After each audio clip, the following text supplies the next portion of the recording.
So guys this is my first long video on YouTube. So अगर आप कभी TCS NQT का exam मतलब आपके कैंपस में अगर होने वाला है या कुछ दिनों बाद है, तो ये वीडियो एंड तक ज़रूर देखना क्योंकि मैं आपको इस वीडियो में बताऊँगा क्योंकि मैं बताऊँगा कि किस लेवल का एग्ज़ाम आया था क्योंकि मेरा 2 दिन पहले टीसीएस एनक्यूटी का ऑन कैंपस एग्ज़ाम था। क्या डिफ़िकल्टी आई थी, कितने सेक्शंस आए थे, कितना टाइम मिला एंड मतलब ऐसी क्या गलतियाँ जो मैंने की थी आप उसको इम्प्रूव कर सकते हो, मैं आपको इस सब के बारे में बताऊँगा।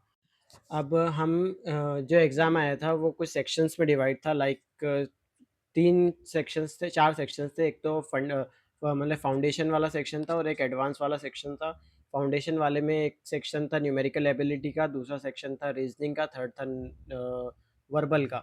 एंड जो एडवांस वाला सेक्शन था उसमें advance numerical ability and reasoning आई थी और 2 क्वेश्चन एडवांस कोडिंग के थे।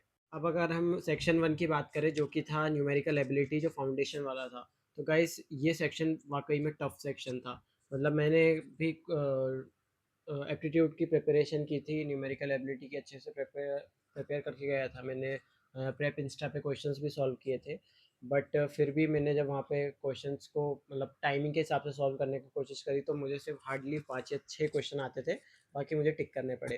तो अगर आप मतलब इसकी तैयारी कर रहे हो मतलब एप्टी की, तो इसको थोड़ा-सा आपको डीप में पढ़ना पड़ेगा, जिससे कि आपको वहाँ पे दिक्कत नहीं आएगी क्योंकि अगर आप मतलब यूट्यूब से वीडियोज़ देख के जाओगे तो आपको दिक्कत आएगी। तो फाउंडेशन में जो न्यूमेरिकल एबिलिटी वाला जो सेक्शन था, वो वाक़ई टफ था क्योंकि टाइम भी आपको मतलब उसमें 20 क्वेश्चन्स आए थे 25 मिनट्स में, तो it was hard for me. बाकी अगर आपका एप्टीट्यूड अच्छा है तो I think it will be good for you.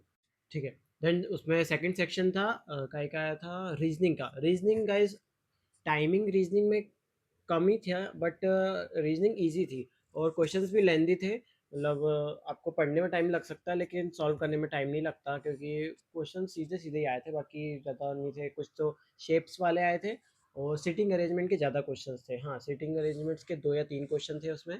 Then सिलोजिज़्म आए थे 2 क्वेश्चन। बाकी अल्फ़ाबेट सीरीज़ आई थी। बाकी ऐसा हार्ड नहीं था। आप अगर आपने कुछ-कुछ सारे टॉपिक के कुछ क्वेश्चंस अगर प्रैक्टिस कर चुके हो तो आपका रीजनिंग वाला पार्ट तो क्लियर हो जाएगा। देन थर्ड सेक्शन जो कि मैंने एक्सपेक्ट किया था वर्बल का होगा, बट थर्ड सेक्शन आया था एडवांस रीजनिंग एंड एप्टीट्यूड का। तो अगर उसकी बात करें तो सिर्फ कितने क्वेश्चन थे, शायद 14 क्वेश्चंस थे। हाँ, शायद 14 क्वेश्चंस थे, 20 मिनट्स थे।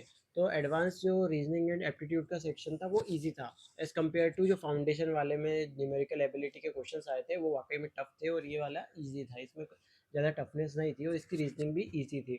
तो इसमें ज़्यादा मतलब 20 मिनट मिल रहे थे, 20 या 25 मिनट, और 14 क्वेश्चन थे तो इसमें कोई प्रॉब्लम नहीं आई थी। तो ये वाला कोई जो सेक्शन था वो भी ईज़ी था, तो आप इसको भी कर लोगे। अगर आपने वो वाला जो न फाउंडेशन वाला न्यूमेरिकल एबिलिटी आपको आ गया तो आप ये आराम से कर लोगे। Then fourth section verbal ability. ये सेक्शंस मतलब ये खुद सेक्शन कुछ पार्ट्स में डिवाइड था, लेकिन कुछ लाइक कुछ सेक्शन में मतलब कोई एक सेक्शन था जिसमें सिर्फ आपको सेंटेंस को कंप्लीट करना था। उसमें एक ब्लैंक था, आपको उसमें वर्ड आपका पुट करना था, आपको सोच के राइट वर्ड। तो वो सेक्शन में ऐसा था, उसमें ईज़ी थे, टफ नहीं था, बट उसमें टाइमिंग की बहुत कमी थी। सिर्फ हर एक पर्टिकुलर क्वेश्चन को सिर्फ 25 सेकंड्स दे रहे थे एंड कुछ-कुछ क्वेश्चंस लेंथी भी थे, तो पढ़ने में टाइम लग रहा था, तो सोचने में भी फिर उसके एक्स्ट्रा टाइम लेते ही हैं, तो फिर टाइम कम पड़ रहा था। बाकी इतना टफ नहीं था, वो भी हो जाएगा क्लियर तो।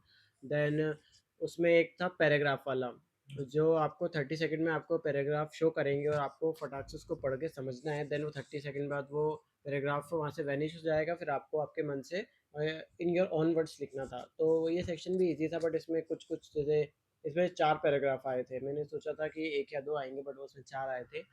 तो उसमें कुछ पैराग्राफ टफ थे, बाकी तो ईज़ी था उसपे भी। फिर एक आई थी ईमेल राइटिंग, जो आपको 9 मिनट में लिखनी थी।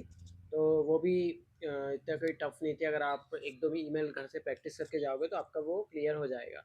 बाकी इसमें टफनेस तो कुछ नहीं थी, लेकिन क्या था, इसमें टाइमिंग का बहुत इश्यू था। मतलब टाइमिंग ऐसा लग रहा था बहुत कम मिल रहा है लिखने के, टाइपिंग करने के लिए, क्योंकि टाइपिंग मिस्टेक भी हो जाती है इसलिए। एंड लास्ट जो कि 5th सेक्शन है वो था एडवांस कोडिंग का। इसमें 2 क्वेश्चन आए थे, एक तो मीडियम और एक ईज़ी लेवल का।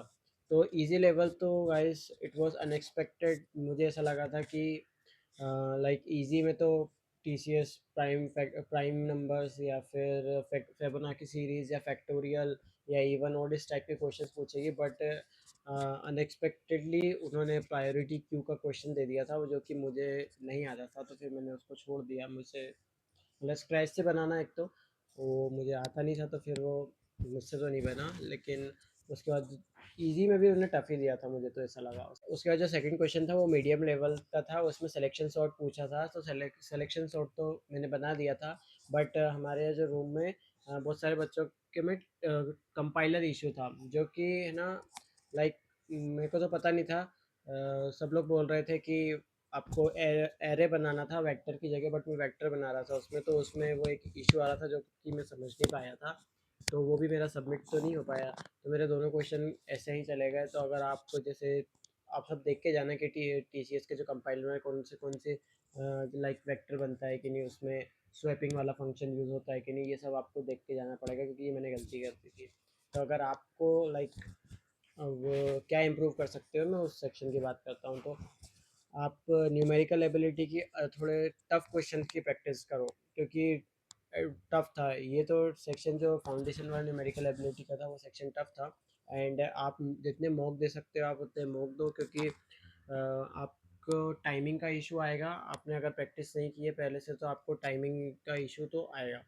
उसके बाद डीएसए मतलब मेरे तो एक्सपेक्टेड ही नहीं था। बाकी आपको अगर अच्छे से आता है सारे, तो आप नोट पैड पे करके देखो, अगर नोट पैड पे आपसे बन जाता है तो अच्छी बात है। तो this is how it goes. बाकी ओवरऑल कहूँ तो इतना हार्ड भी नहीं था पेपर, और बट इतना इजी भी नहीं था।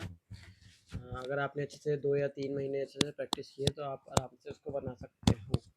तो अगर आपको और भी ऐसी वीडियोस चाहिए या किसी टॉपिक पे वीडियो आपको नीड है या किसी इन्फॉर्मेशन चाहिए, तो जस्ट मुझे इसमें कमेंट कर देना, मैं आपको आपके लिए नेक्स्ट वीडियो उसी पे बना दूंगा। Thank you guys.